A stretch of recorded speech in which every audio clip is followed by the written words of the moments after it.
कहना चाहिए? देखिए, सिविल लाइंस क्षेत्र में लगातार दुकानें तोड़ने का कार्यक्रम चल रहा है। आज हम लोगों ने ज़िलाधिकारी महोदय को भी एक ज्ञापन दिया है। ज़िलाधिकारी थे नहीं, लेकिन उनके बिहाफ़ पर एडीएम साहब ने हमसे ज्ञापन लिया है। अब हम नगरपालिका प्रांगण में आए थे। दुकानदार हमारे साथ हैं जिन दुकानों को तोड़ा गया है। लगभग 40 साल से ये दुकानदार नगरपालिका के किराएदार हैं। नियमित रूप से अपना किराया नगरपालिका के अंदर जमा करते आए हैं। बावजूद इन लोगों को रातों रात उजाड़ दिया गया। बेहद अफसोस की बात है कि अपनी दुकान टूटती हुई देखकर एक शख्स को हार्ट अटैक आया और उनकी मृत्यु हो गई। जिसका कारोबार उसकी आंखों के सामने उजाड़ा जा रहा हो, उसका दुख और तकलीफ़ वही परिवार महसूस कर सकता है। आज महंगाई के इस दौर में लोग कैसे सर्वाइव कर रहे हैं, ये बात किसी से छुपी हुई नहीं है।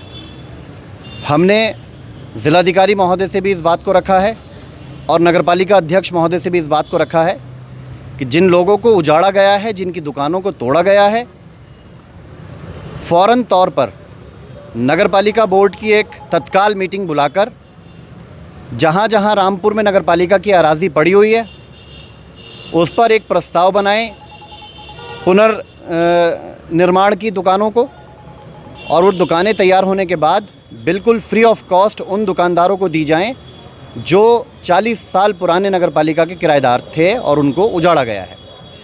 नगरपालिका अध्यक्ष महोदय ने हमें आश्वासन दिया है हफ्ते से 10 दिन के अंदर अंदर, हफ्ता या 10 दिन, इसके अंदर अंदर तत्काल प्रभाव से एक बैठक सभासदों की बोर्ड की मीटिंग बुलाई जाएगी। उसके अंदर सारे दुकानदारों से भी प्रस्ताव लिया जाएगा कि वो कहाँ पर और किस नेचर का उनका बिज़नेस है, अपनी दुकान चाहते हैं। जो जगह सूटेबल रहेगी उस जगह को बोर्ड के प्रस्ताव में पास करके वहाँ दुकानें बनाई जाएंगी और फिर से इन दुकानदारों को बसाया जाएगा। नगरपालिका द्वारा क्यों दुकानें तोड़ी जा रही हैं, क्या वजह है? देखिए, ये दुकानें तोड़ने का काम प्रशासन का है। ये सरकार लगातार तोड़ने को लेकर जानी जाती है। पूरे देश के अंदर तोड़ फोड़ चल रही है। इसी तरीके से रामपुर के सिविल लाइंस इलाके में भी तोड़ फोड़ चल रही है। तो रहा सवाल कि नगरपालिका की अध्यक्ष तोड़वा रही हैं, ये बात बिल्कुल साफ़ है कि रामपुर की नगरपालिका अध्यक्ष का इसमें कोई रोल नहीं है। उनका कोई सिग्नेचर नहीं है दुकानें तोड़ने को लेकर। ये काम नगरपालिका का प्रशासन का है, ईओ का है और सरकारी अमले का है।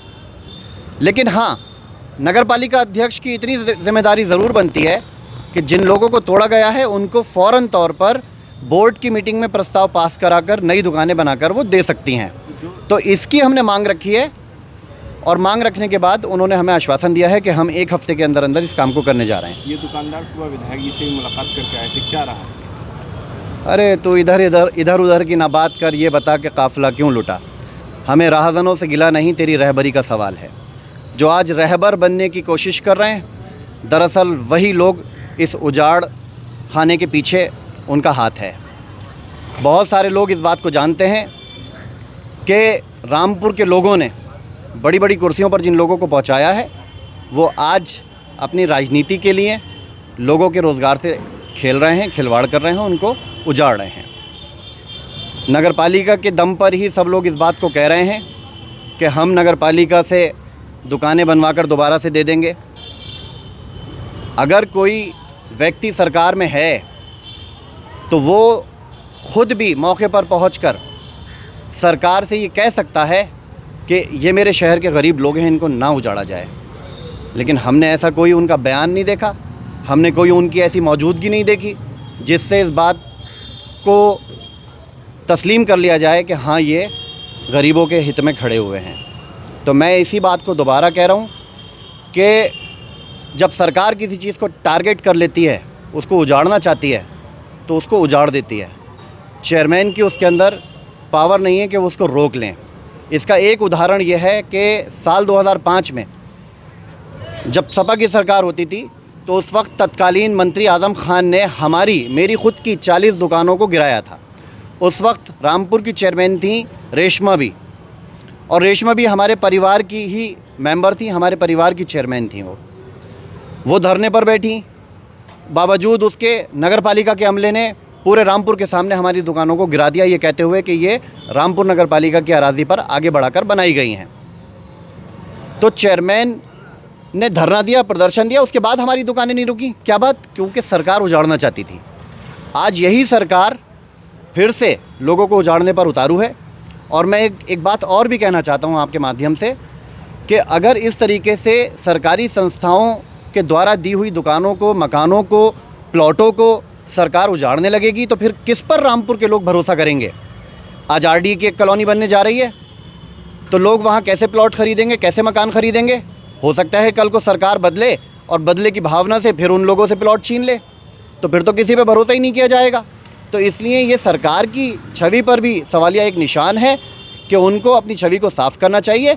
जो लोग बसे हुए हैं, जिनके मकान हैं, जिनके पास अलॉटमेंट है, जो किराए जमा कर रहे हैं, वो किसी भी विभाग के हों, चाहे आरडी के हों, चाहे डीसीडीएफ के हों, चाहे नगर पालिका के हों, उन सबको उनका जायज़ कारोबार करने दिया जाए। रामपुर बेहद गरीब शहर है।